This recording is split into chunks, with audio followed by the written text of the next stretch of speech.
আসসালামু আলাইকুম সুপ্রিয় আইন শিক্ষার্থী যারা 28 তারিখে লিখিত পরীক্ষা দিবেন তাদের জন্য শুভকামনা জানাচ্ছি। আমরা এই ভিডিওর মাধ্যমে তামাদি আইনের গুরুত্বপূর্ণ একটি সাজেশন প্রদান করব। তার পূর্বে আপনাদের একটা কথা বলবো যে কোনো প্রশ্ন আপনি মুখস্থ নয়, কোনো প্রশ্ন মুখস্থ করতে যাবেন না। ধারা, আদেশ, বিধি সম্পর্কে পূর্ণাঙ্গ জ্ঞান রাখুন এবং কনসেপ্ট ক্লিয়ার করে রাখুন। ধারা, আদেশ সম্পর্কে যখন আপনার পূর্ণাঙ্গ জ্ঞান থাকবে, কনসেপ্ট ক্লিয়ার থাকবে, বেসিক ক্লিয়ার থাকবে, যেভাবে প্রশ্ন হোক আপনি উত্তর করতে পারবেন।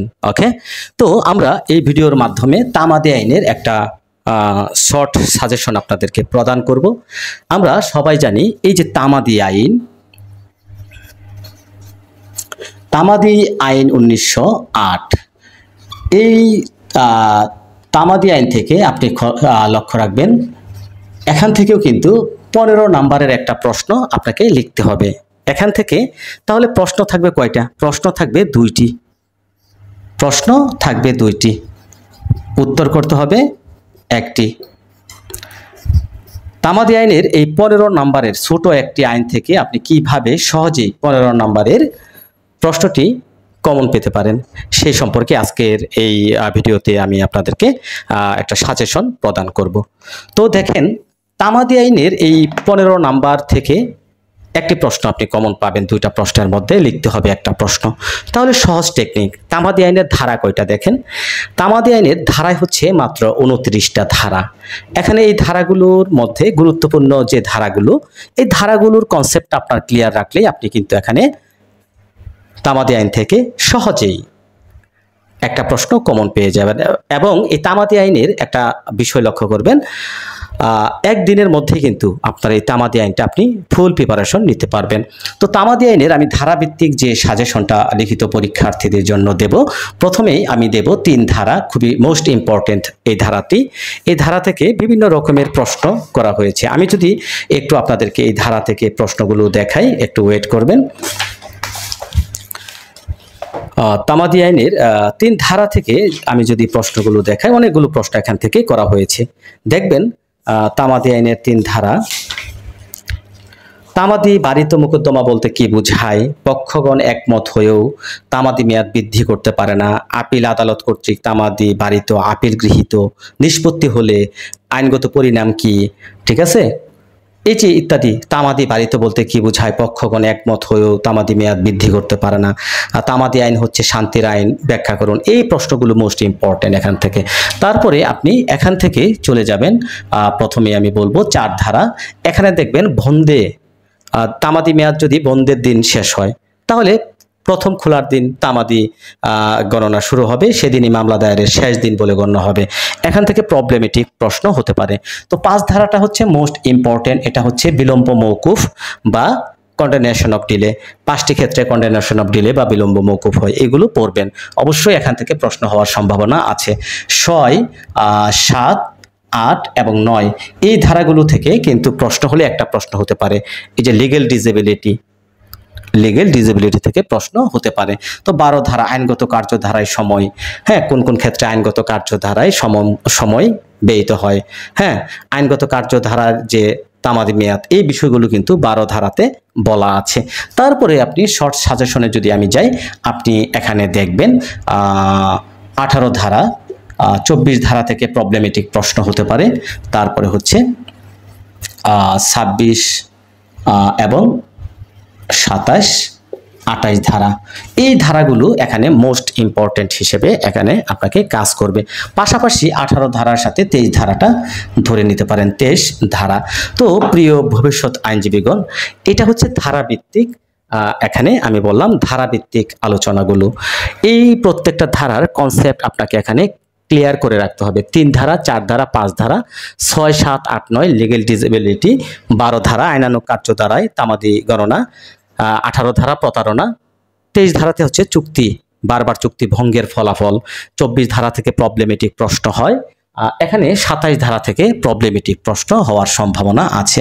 ঠিক আছে, ভাবী উত্তরাধিকারীর কথা বলা হয়েছে। এবং এখান থেকে 4 ধারা থেকে প্রবলেমেটিক প্রশ্ন হতে পারে।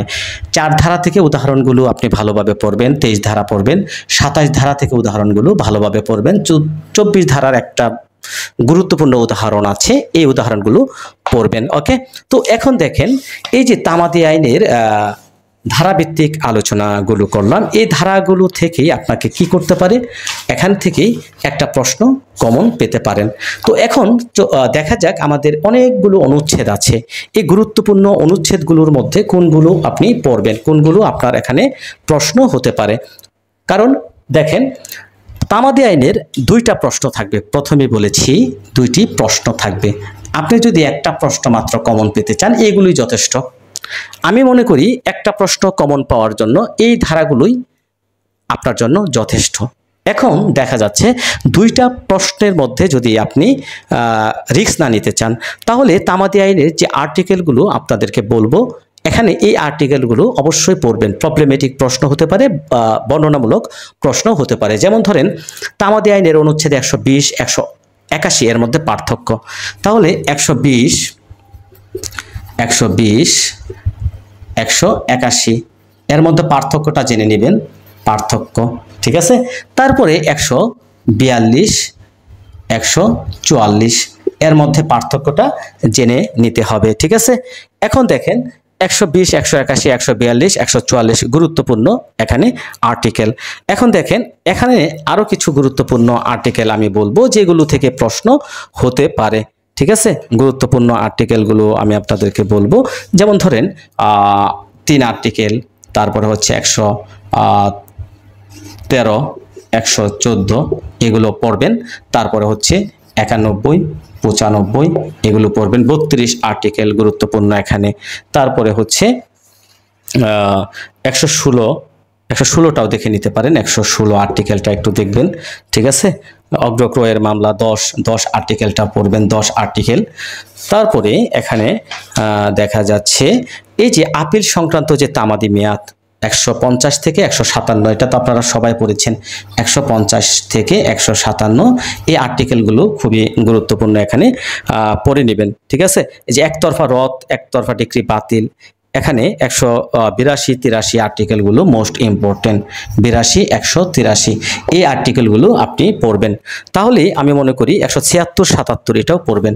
176, 177 এই যে এই আর্টিকেলগুলো তামাদি মেয়াদ 176, 77 যে দেখা যাচ্ছে এই যে কায়মুকাম বা পক্ষভুক্তি করা। তাহলে দেখেন তামাদি আইনের দুইটি প্রশ্নের মধ্যে একটি প্রশ্ন এইটুকুর মধ্যে আপনি কমন পেয়ে যেতে পারেন। রিস্ক না নিতে চাইলে এই আর্টিকেলগুলো সম্পর্কে ধারণা রাখবেন।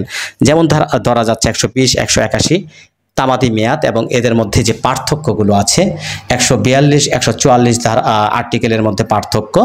তারপরে 3, 113, 114, 91, 95, 32, 116, 10, 150, 157, 182, 83 এবং 176, 177 হবে এটা।